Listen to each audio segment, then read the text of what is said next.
Discuss करने जा रहे हैं डू वाइल। डू वाइल को किस तरीके से हम यूज करते हैं, ठीक है। जैसे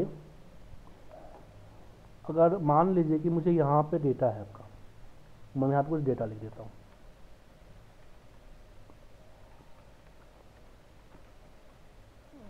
ठीक है।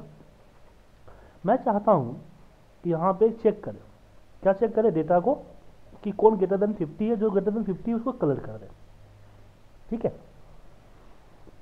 तो यहाँ पे बात उठ के यहाँ पे ये आती है कि हम लूप लगाएंगे। मान लीजिए इसको लूप लगाते हैं, यहाँ पे लूप लगाने के लिए फॉर आई इक्वल टू, हमें 1 से तो पता है कि 1 से स्टार्ट हो रहा है, एन पता नहीं, काउंटिंग वगैरह लगाए दिक्कत हो सकती है। लेकिन मेरे पास कंडीशन ये है कि यार तब तक ये चलता है जब तक इसको कोई ब्लैंक रो नहीं मिलता है, जब तक ये चलता रहे जब तक ये ब्लैंक, जैसे यहाँ पे चला इसको ब्लैंक रो है, यहीं पे खत्म हो जाए। यहाँ पे मेरा ना एंडिंग पोजीशन है, स्टार्टिंग पोजीशन है, मेरे कंडीशन है लूप को स्टॉप करने का या लूप को चलाते रहने का, ठीक है। तो मैंने यहाँ पे बोला कि डू वाइल, डू वाइल के डू के दो लूप है, वाइल एंड अनटिल, दोनों सेम काम करते हैं, बस छोटा सा एक डिफरेंस है दोनों में। अनटिल मैंने बोल दिया cells r comma 1 dot value is not equal to 0।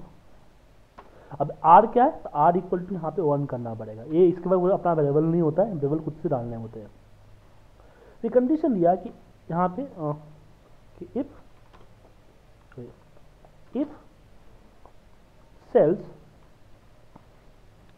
Are comma 1 dot value is greater than 50, that क्या करें, उसको बोल्ड कर दो, मान लो, बस ये कुछ करना है, कुछ ऐसा कुछ और भी काम करने, dot font dot bold equal to true, यहाँ पे एंड। और यहाँ पे लूप का, यहाँ पे हम किया r+1 एंड लूप, ये क्या करेगा, आर पे हमें वैल्यू 1 स्टोर कर दिया, क्योंकि यहाँ पे बेसिकली 0 तो नहीं हो सकता ना, 1 तो डालना ही होगा। एक आर हमने एक वेरिएबल लिया कि dim r as a range, और यहाँ पे हमने आर डिफाइन कर दिया। तो r comma 1 dot value not equal to क्या,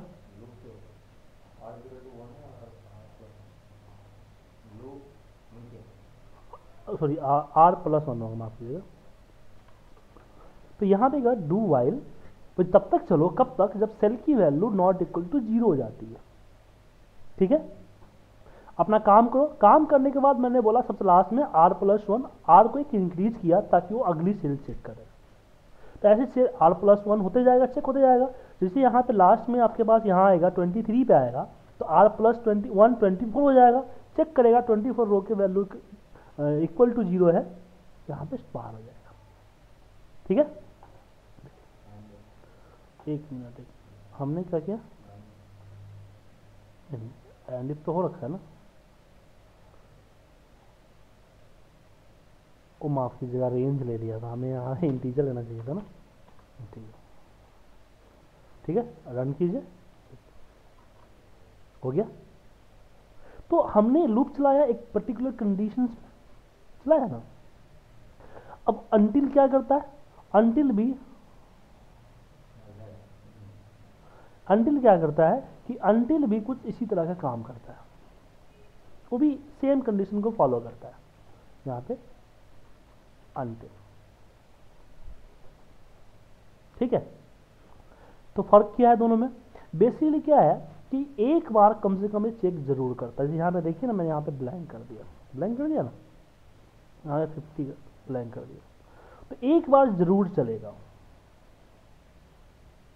एक बार फर्स्ट टाइम जरूर चलेगा। अगर मैं इसको, सॉरी, इसको मैं बोल्ड, इसको मैं एक मतलब सबका बोल्ड हटा दिया, और इसको मैं यहाँ से हटा दिया, यहाँ पर रन किया,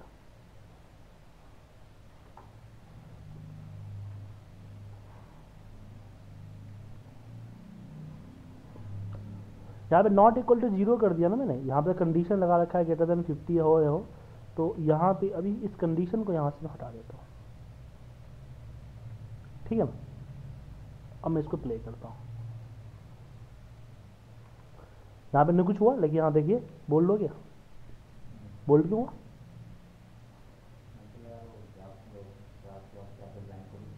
नहीं, वो नहीं बात कर रहा हूँ। कंडीशन मैंने बोला कि अनटिल जब तक चलो तब कब तक, जब तक चलता रहो तब तक कि इसको ब्लैंक, इस कंडीशन ट्रू हो रहा है, नॉट इक्वल टू 0 है, ठीक है ना। तो यहीं पे condition first time condition follow हो गई। अगर मैं इसकी बोल हटा दूं, इसको मैं बोल हटा दिया, अगर मैं इसको फॉलो करूं तो ये इसको बोल नहीं कर रहा है, नहीं किया, क्योंकि पहले चेक किया कि वैल्यू है कि नहीं है तो स्टॉप कर दिया, एक बार भी नहीं चला। लेकिन इसने क्या किया कि पहले एक बार सेल को बोल्ड कर दिया, देन चेक किया, तो एक बार जरूर चलेगा ये। मतलब कि ये क्या होता है कि पहले इस कंडीशन को फॉलो करता है, देन इसको फॉलो करता है स्टार्टिंग में। अनटिल क्या करता है कि पहले इसको फॉलो करता है, देन नेक्स्ट स्टेप के लिए इसको चेक करता है। अगर हम बात करें कि ये क्या करता है, इसका वाइल जो होता है, डू वाइल क्या करता है चेक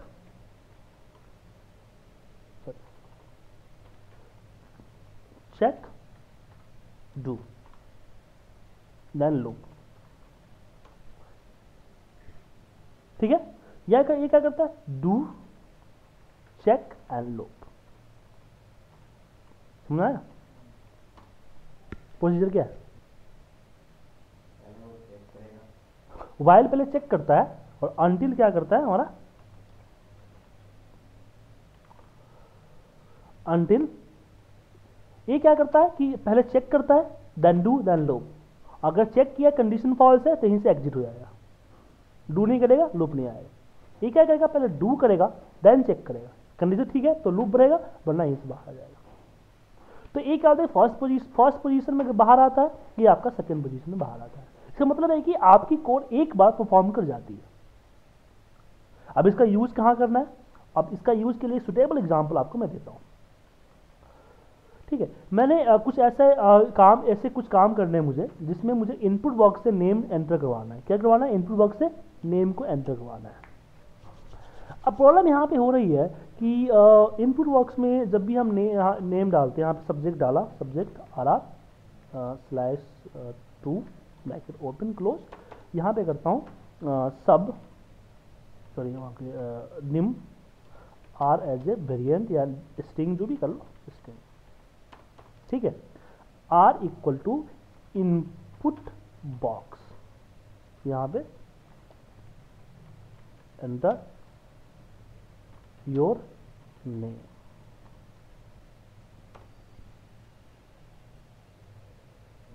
ठीक है।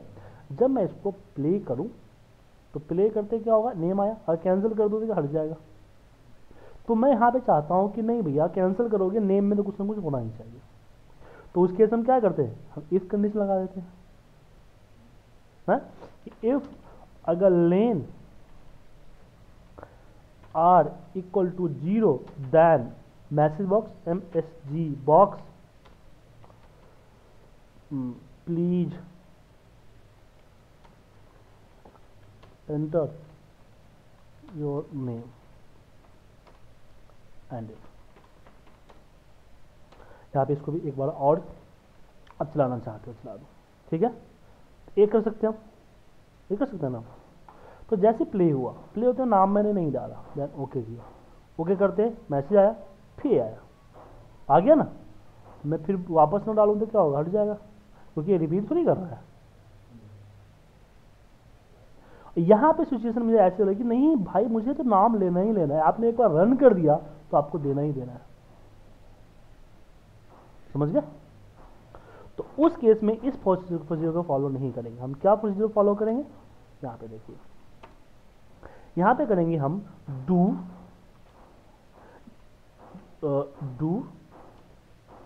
अनटिल, हमने बोला लेन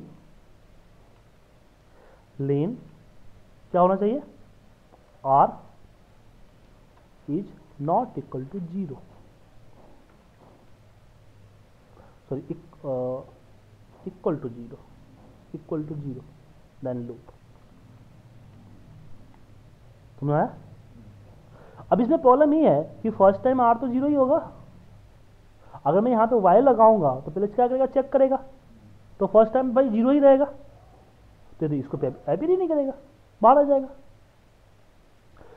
अगर मैं यहाँ पे चलाऊं तो अंटिल क्या करता, फर्स्ट इसको रन करेगा, पहले इसको रन करेगा, एंटर आएगा, एंटर आने के बाद जब दूसरी प्रोसीजर को फॉलो करेगा तो ये चेक करेगा कि नाम डाला है कि नहीं डाला है, डाला लाइन बराबर बड़ा होगा जीरो से, जीरो के अलावा कोई वैल्यू होगी तो कंडीशन फॉल्स हो जाएगा, लूप बाहर आ जाएगा। ठीक है, प्ले करते हैं।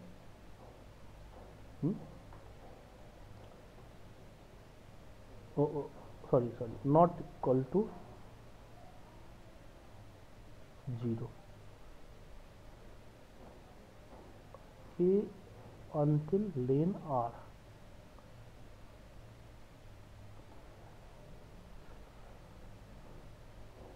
इक्वल टू ब्लैंक, जीरो नहीं होगा, माफ कीजिएगा, ये लेन नहीं होगा, आर होगा, क्योंकि लेन तो जीरो होता ही होता है, कुछ ना कुछ तो होता ही है, नंबर डाला हुआ एक होता है, तो क्या हो गया,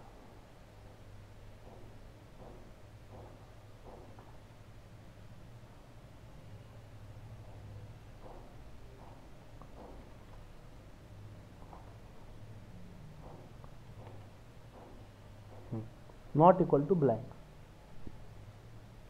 हमने यहाँ पे गलत कंडीशन दे दिया था, यहाँ पे मुझे ग्रेटर देन लेन में देना होगा, ग्रेटर देन जीरो देना पड़ेगा। ठीक है ना, तो ये कंफ्यूजन हो गई थी। तो यहाँ पे आप डाल दीजिए सुजीत डाल के अंदर किया तो नाम ठीक हो गया।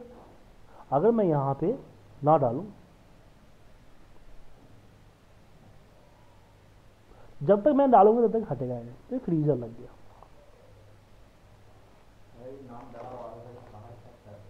नाम डाला हुआ तो आर पे जा रहा है,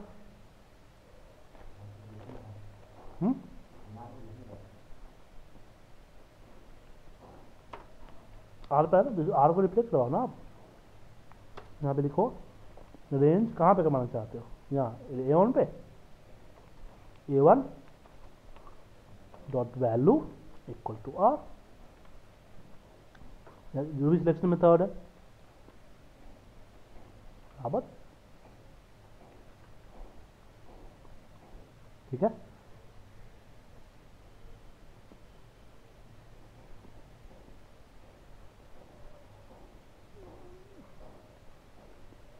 तो डू और अंटिल का यूज समझ में आ गया आपको? अंटिल में यह था कि वो जब तक मतलब ब्लैंक अगर है तो दोबारा भी काउंट कर सकते हैं। वाइल में ये है कि अगर पहली कंडीशन में अगर मान लो नॉन ब्लैंक सर्कल है, ब्लैंक का कहीं ले जा रहा है, वो वेरी स्टॉप तो वो आगे जैसे एक कंडीशन होगी ब्लैंक से लेकर। ठीक है, तो डू कंडीशंस और वाइल कंडीशन हम बेसिकली यूज करते हैं जब हमें अपने कंडीशंस के बिहार पे किसी चीज़ को फॉलो करना होता है।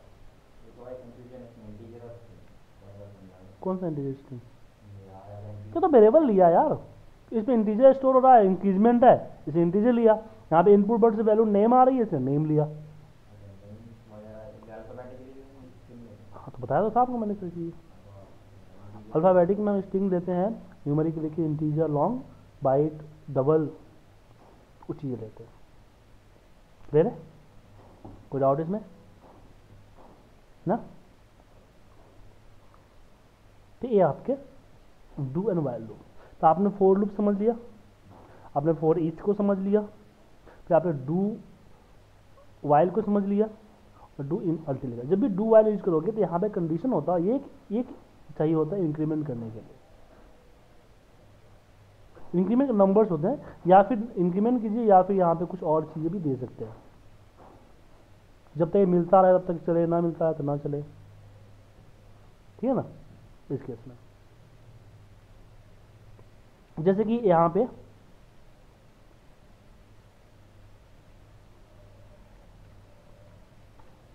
मैं यहाँ पे सब्जेक्ट देता हूँ, सब्जेक्ट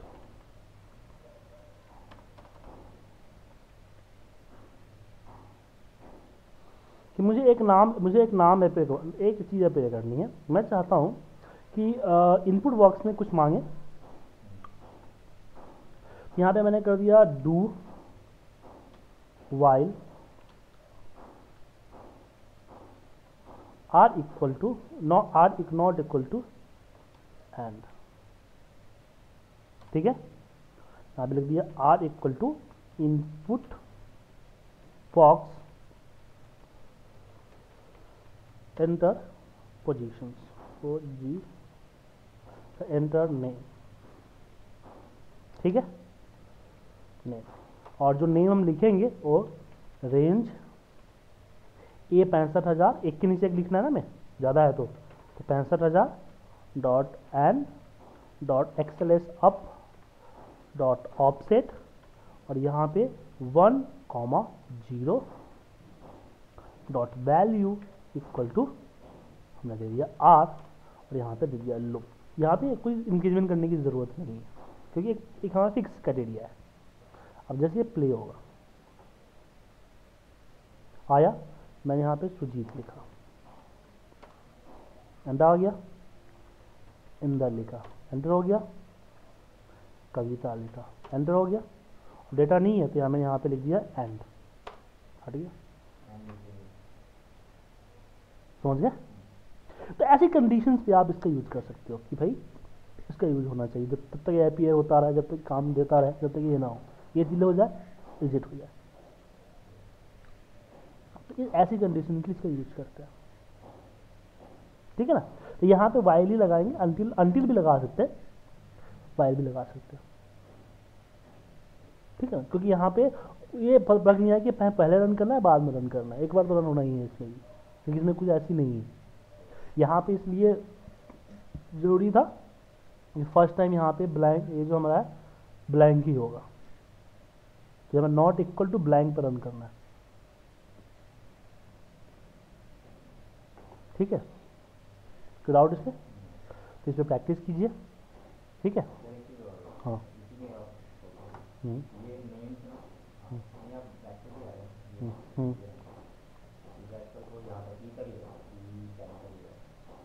डेटा को ई टाइम कर दिया, कॉपी ऐसे पेस्ट नहीं। ठीक है, वो मेरा अपना डेटा है, मेरा रन करने के बाद इतना आ जाता है, लेकिन इसमें वो जो डिफॉल्ट लाइन्स होती हैं वो नीचे आती है। मान लो आप कुछ भी आ रहा है नीचे यहाँ पे नीचे कुछ भी 12 से रोड नंबर 12 से नीचे तभी बोले। मैं सोच रहा था कि ये ना सिर्फ मतलब A1 से लेके F11 तक और फिर उसका कैलकुलेट किया। तो यहाँ पे एलिमेंट फिक्स है, एलिमेंट फिक्स है या फिर एरिया फिक्स है, या भी कोई कंडीशन होता है कि भाई मैं जब रन करता हूँ सर वो अपना डेटाबेस तो निकल के फाइल आती बहुत बढ़िया है, उसमें डेटा फिक्स आता है, डेटा कम ज़्यादा होते रहता है। नीचे वाला कम ज़्यादा, वो ऊपर वाला, ये ऊपर वाला ठीक नहीं है। जैसे कि मैंने अभी रन करा डेटा 400 रोज में आ गया, तो उसके नीचे जो एरर्स आ जाते हैं तो यहाँ पे ब्लैंक होता है। हाँ, ये सारे ब्लैंक हैं, ये बाकी सारे ब्लैंक हैं, ये इधर एक ब्लैंक है। हाँ, तो सिंपल सी बात है, आप कॉलम फिक्स है ना आपका, हाँ, ये कॉलम एफ तक ही होगा, एफ से जी तक नहीं जाएगा। तो आप एक काम कर सकते हो ना, आप यार ये तो सिंपल है, जो सिलेक्शन मेथड समझाया भी था आपको मैंने, मैं वो ऑप्शन वगैरह लगा, ऑफसेट नहीं लगाएगा, ऑफसेट की जरूरत नहीं है। इसमें क्या लगेगा बताता हूँ, देखो आपको डेटा सेलेक्ट करना है ना, तो यहाँ पे हो जाएगा सब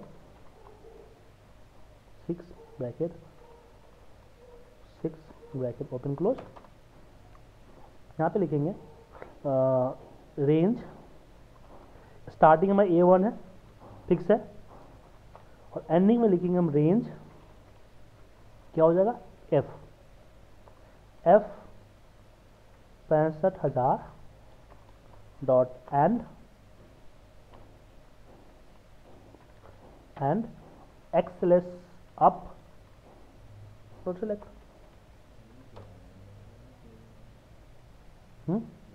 ऑप्शन नहीं रहेगा इसमें, ऑप्शन नहीं रहेगा इसमें, क्या जरूरत है? ऑप्शन कब लगता है जब मुझे एक नीचे आना होता है।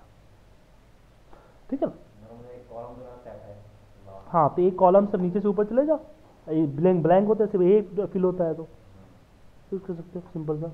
ए वन स्टार्टिंग यूज ना एंडिंग पोजीशन की, आपने इसका यूज़ कर लिया आपका। उसमें देखिए गूगल कर लो। अगर एक मैं एक बटन पे क्लिक करूँ, वो एक आउटलुक का मेल का न्यू आना, क्या आप समझा नहीं, क्या बोल रहे हो?